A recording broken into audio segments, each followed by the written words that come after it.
So this morning we got afforded an opportunity that doesn't really come up very often. I got a call from a customer here locally that had an old car that he's taken to a couple of different shops, and he was looking around to find somebody he could trust with it because he had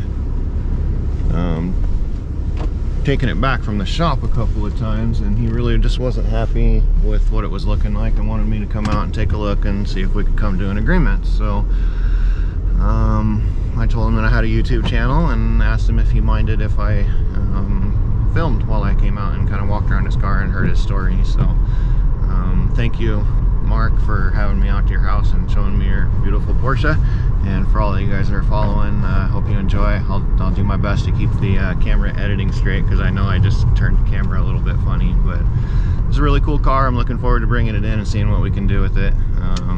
There's a lot of the stories I hear on a regular basis about the horror stories, and I've been working on this car for a long time, and I just want to get it done, kind of a deal, and I really enjoy those. So anyway, I hope you guys enjoy. We'll talk at you soon. Remember to hit that like button and subscribe for me. Appreciate you. Take care. I've had this car probably close to 30 years. Okay. It was a total rust wreck job. Okay. That I bought out of Ohio. Okay. When I actually lived in Indiana at the time. It's been out here on the West Coast in Oregon, like 20 years or more. Okay. Little progress here and there and everywhere. I've had it at a couple different shops to have the process kind of bring it along. Work done, everything done. Okay. I finally get to the point where I'm going, I got to get going on this. Right. It had been sitting quite a while. I took it to a shop down by Medford. Mm-hmm. It's a Porsche shop. Okay. And I said, well, these guys know what they're doing. Right. And for the most part, they do. Mm-hmm. But there were certain things that I specifically asked them to do, mm-hmm. and they either didn't do it or didn't do it right, okay. or screwed it up, right, or whatever. Right. And I said, I think we're done. Okay. And I brought it home, mm-hmm. and I continued working on it myself. Got all of the primer blocked out. Right. Got it all ready to go, and then I got a recommendation for a guy to do the painting, mm-hmm. and he has a mobile service, okay. with an inflatable paint booth, okay. that he set up right here, okay. and he painted it right here. Okay. The guy has lots of experience, mm-hmm. but it didn't come out very good. Okay.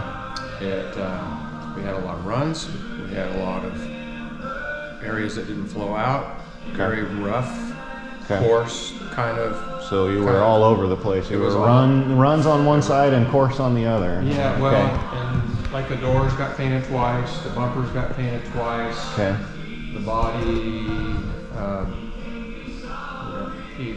he had a gasoline-powered air compressor because he's portable. Right. He got 4 coats on the body. On the 4th coat, finishing up the 4th coat, his compressor ran out of gas and it started spitting everywhere. Anyway, I have done all the blocking on it, all the wet sanding on it. Okay. And then, so that's a single stage. Okay. Eastwood product. Okay. We started buffing out the hood. Okay. And scratches are showing up everywhere in it. Yeah, still got some heavy block marks in it, huh? And so that happened once. I sanded it out again with either 1500 or 2000, I forget which. Right. It looked really good. Buffed it again, and scratches are showing up. And we're going, these scratches are not in the primer. These scratches look like I don't know what they're from. They're not from the polishing. No, but they're definitely straight, so I would say it's blocking in one step or another, whether it's on this single stage or maybe but there's it's kind of random. Scratches showing up in it. Yeah, it's a little dusty from sitting here. Yeah. The deck lid came out pretty good. There's a little bump here that I thought we had sanded out. Okay, yeah. So Okay. the bumpers, he was working really hard on trying to get the paint to flow, and then got some drips in a couple places, which I have worked on. This is the rear bumper. Yeah. Yeah, there's probably some heavy spots in there. And there's some heavy orange peel in Yeah, here where some I dry marked it. spots, yeah.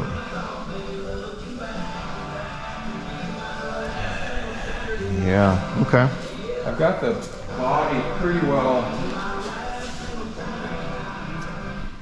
sanded out with 1200. Oh yeah, the doors. There was like a major run down here, just running all the way off. Oh, man. That I've, And you said he did 4 coats? yeah, these probably have at least 4, because the doors had like the first full coat. It came out really, really dry, didn't flow out. Wet sanded it again, repainted it, and then it came out real heavy. And so there's a big long run down here, and then on the driver's door there was a big sag right through here. Okay. And I blocked that out with my. This is all done in 800. Okay. And with the Durablock. Okay.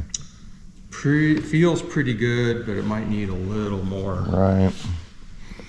Yeah, until you start getting that kind of that 1500 polish on there, then it'll, and it really depends too on, white hides a lot, so you got the benefit of that. But if in this environment, if it's going to be in this kind of environment when it's all done, and you're going to be kind of looking at it across, you're going to be taking it to like a concourse type of a thing. Some of these, minute variations in what's left over, even though the run and the sag may be gone, and when you catch the light in certain scenarios, and I just know this from working on those alphas, those guys will really pick those things apart. And if that's what you're looking for, we got to kind of, there's some steps to try to make sure this is going to be okay without putting more color on it. And the fortunate thing here is that this is a non-metallic single stage, and so one, it's gonna, as long as it adheres good, it's gonna hold up, and we can block on it a little bit more as long as we don't burn through it. It sounds like it's got enough material on there to where we could block a little bit more if we needed to. And then when we put clear on there and we start blocking on the clear, that can hide a lot of what's left over. Yeah. So, I mean, my plan was originally just to go with the single stage. That's why I bought the single stage. I've done cars in single stage before, and they've come out really nice. Yeah. And I think this has the potential to come out really nice. I was kind of on the edge of saying, should we just finish blocking this out and then and see if it'll polish up? But then the more I thought about it, I'm going, maybe I should just put clear on it and see if, because I think the clear will give it kind of a little bit of depth to it, right? Yeah, so that's kind of the major 2 points that we hear in the field from the guys that are restoring kind of this era of car is that they used old lacquer on this stuff when they were making it, and we don't have the lacquer available to us, and they were using lead additive in that lacquer, and so that's what kind of made up some of these colors.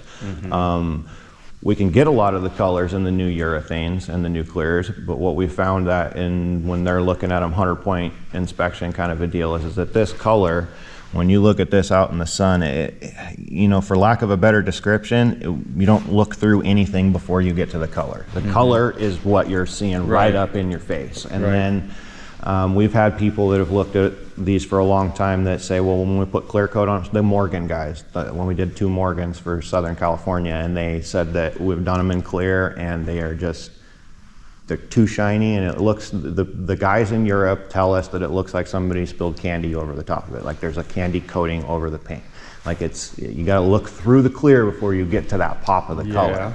And so that's one point, and that's the major point that people usually come to us, and that's why they demand single stages, because when it's polished, and just like you guys have run across, it's it's a bear to work with. And usually, you know, like the PPGs and that type of stuff, the material is expensive at the same time. Yeah. But if it's done right and it's polished right and everything comes out the way it's supposed to, there's no mistaking a really good single stage job, you know. So I don't think looking at, you know, there's a lot of work to be done, but I don't think it's too far away from trying to polish the single stage and get it to what you're looking like, what you're looking for. There is some, you know, there's some risk involved because I don't know, you know, how much coating is there and that kind of a thing. Well, I'm also a little worried about how much might be left on there. Right. I think it was on pretty heavy, but. Do you start with a gallon of color? Do you remember? Oh no, we've got a couple gallons. Couple gallons of color. So there's probably some material on this thing left then. Yeah. I've been surprised. We you know, some of those alphas that you do, because we got to do them under the dash and everywhere else, and you know, some of those things we got to cut them pretty hard. And the guy I work with, he teases me all the time because he goes straight to the 800 with the block and just starts going to town on them. And we've been pretty shocked on some of the stuff that we've been able to get come back, you know. So if the point of the single stage and the color point of it is kind of a mute point to you, then maybe we do just go with the clear, you know. But if you're still kind of in your brain, you're still kind of like, well, I really want to see it in the era kind of a thing. It might be worth at least trying. This car was so bad when I got it, and I'll share a picture with you sometime. I don't have it on this phone. Yeah, no worries. I'll share a picture with you sometime, and it's been through so much that you know, just to be able to get it potentially back on the road again after, I don't know, you know, potentially, you know, 40 or 50 years, right, is going to be a huge accomplishment, and it's probably never going to be like a concours. I mean, I'd like to be able to show it, right, but I don't necessarily. That's not what you're aspiring to. I don't expect to win, right. But you never know. I mean, so you know, we've pitted everything on the car. So the hoods, the deck lids, the doors, everything all fits good. It's all nice and flush. The gaps are good. Okay. So I'm happy with that. I think it's going to look good, but it's not going to ever be a perfect car. Right. Right. She's been through a lot. Do you have more of this material still? Yes. I have lots of it.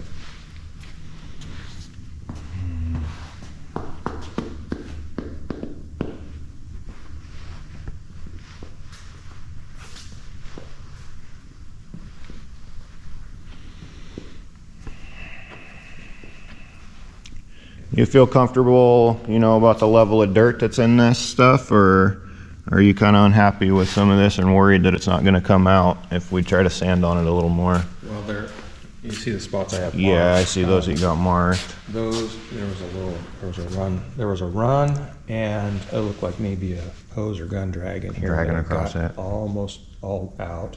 Okay. There's specks in here that I need to work on a little bit. And there was another one up in here somewhere that, now I can't find it. But there was something up in there. Maybe I got it all. Right here, maybe. Yeah, he had dropped some sweat in here. I think I got that almost out.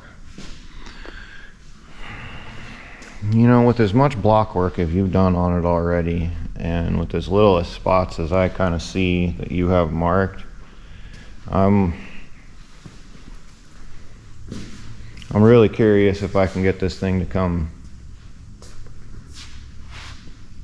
if I can get it blocked down just a little bit more. I think we can get this thing polished out without having to put clear on it. Well, my fear is that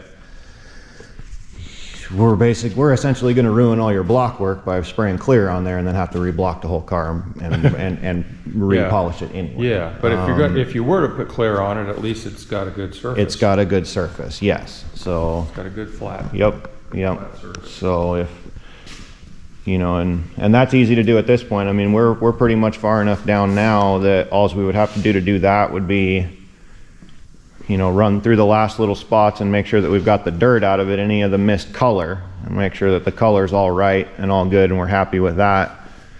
peel the masking off, clean it up, remask it, and re-clear it. And then we just cut the, you know, with it all taken apart like it is, we just cut all the pieces and polish them. And So the hood, I was really worried about the hood because of those scratches that are showing in there. And so, I mean, potentially that could be a place to start to see if that, yeah, because absolutely. the hood looked like this, Okay. and then it looked like that. Right. You know, like why are these scratches showing up? And we sand it again, buff it again, and it's like, well, It's still there. and it's still there. It's like, what in the world? Okay. He was using it looked like an older polisher machine. It was a snap-on, but it, like mine, I've got a Makita. Mine, you can dial in The speed, it's got variable speed on it. and then it'll lock in, and you just run it. You just Right. His had trigger pull on it, and it's like he's like, you know, and it's like, Yeah, that's tough on this stuff. Yep. I'm going, this is not. No, and they've actually got new steps, and I'm actually struggling to keep up with some of the new technology on that part of the industry with the detail and the cutting and rubbing, because, you know, for a lot of years it was 3M and DuPont. I was the only people that were making stuff for that. Well, now some of their patents have run out, and some of these guys have started to branch off, and now there's a couple, 3 independent companies that have now developed their own buffers, their own tooling, their own product lines. And I'll tell you what, I've started to get into it, and it takes there's some learning curve behind it, getting used to it. But once you get used to, you know, switching your machines and doing the steps that they say, I mean, the compounds are just like the sandpapers now, where you start with this one and then you go to that one, you switch the pad accordingly, and it really makes a difference, you know, and sanding technique and that kind of thing, you know. So Eastwood uses the Norton liquid ice system, and they actually recommend that you go ahead and prep it with 3,000, 3,000 on a DA. And so I have some 3,000 for my DA, and I haven't used it yet. Okay. But it's like I got to a point. This was painted about a month ago. Okay. So and then probably I haven't touched it for about 2 weeks now. Okay. So that's about how old it is. I mean, it should be. Yeah, it's should be very well cured by now. Yep. Yeah, and you got heat in the building, so it's probably done. Yeah.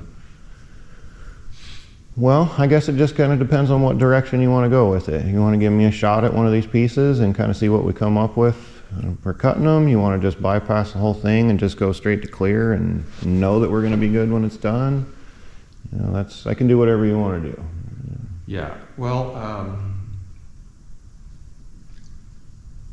one thing I would ask is for your recommendation. You know, your professional evaluation and recommendation. And then, what are you thinking? I honestly think that we pick a couple of these parts and see if we can resand them and repolish them and what we come up with. If it's looking like that, you know, and we can even start with the worst of what we see, just to put us all the way against one side of the spectrum. Start with the worst parts, pick a couple of them and just sand them down a little bit and then repolish them and kind of go, you know, I'll go with I'll put my mind in the kind of the same mode that I put my mind in when I'm polishing these alphas out, just to see if I can get one of these parts to that level. Not saying the whole car needs to be to that level or that's what you're asking for, but just to see maybe where we can go with it and not have to answer the whole car. Once we kind of do 1 or 2 parts, then that'll kind of let us know where we're at in actuality with this coating, and then we can decide whether we want to just scuff it down and blast some clear on there and go for it, or whether we want to spend some time cutting and rubbing. And you know, some of these runs on these, like these bumpers and stuff, that's why I asked you about the material. These are a little bit, you know, there's a big one down, a big river bottom down here is what we call it, so that one's a little scary. But if you've got extra material, that's easy to overcome. Even if we burn through that, I can just put some of this material in the gun and it'll be fine, you know. So This is the bottom, so. And that's, yep, so. So, you know, and I think if you were to take a part or two, which ones would you like? Which ones are you most curious about, I guess? Probably the hood. I mean, it's right in your face. Yeah, I am thinking about the hood.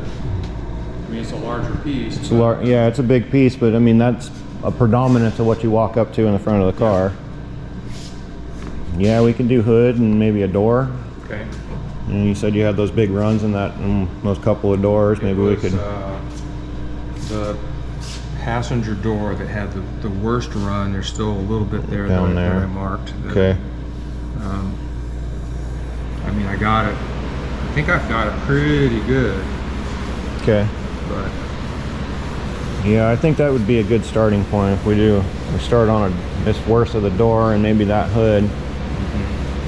So this was with 800, and so I think my next step was either 12 or 15. Yeah. And keep trying to get it even flatter. But the top part was pretty good. Pretty good.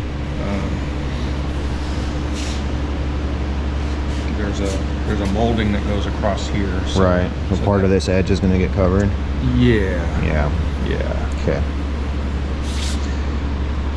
I could bring over a couple parts in my truck. Okay. And let you start on those. Yeah, that'd be fun. And see where we're at. Okay. If it was such that we don't need to clear it, I mean, I guess that would be all right. But I kind of, in a way, I kind of like the idea of the clear. Okay. I don't mind it has a little extra depth to it. Okay. And I know there's some UV protection. Yep, there is a lot more UV protection when it comes to the clear coat. That, but I also know that I've also seen a lot of cars driving around with clear coats peeling off. So we've got some methodology to get around to those issues. Yeah. I think a lot of that has to do with prep, right? Has to do with prep. The material's advanced now, so a lot of those cars you see came out of the late 90s, early 2000s. They've changed the polymers in them. They're a lot more advanced now. The other part of it is we double cross coat everything that we spray. A lot of the times when you see those cars coming off, they come off in stripes. And the reason they come off in stripes is one, because the robots only spray in one direction. And two, as you use your car and you wash it and the rain beats on it, it actually does take thickness off of the clear coat. And then the spots that fail are the thin spots, which are in between.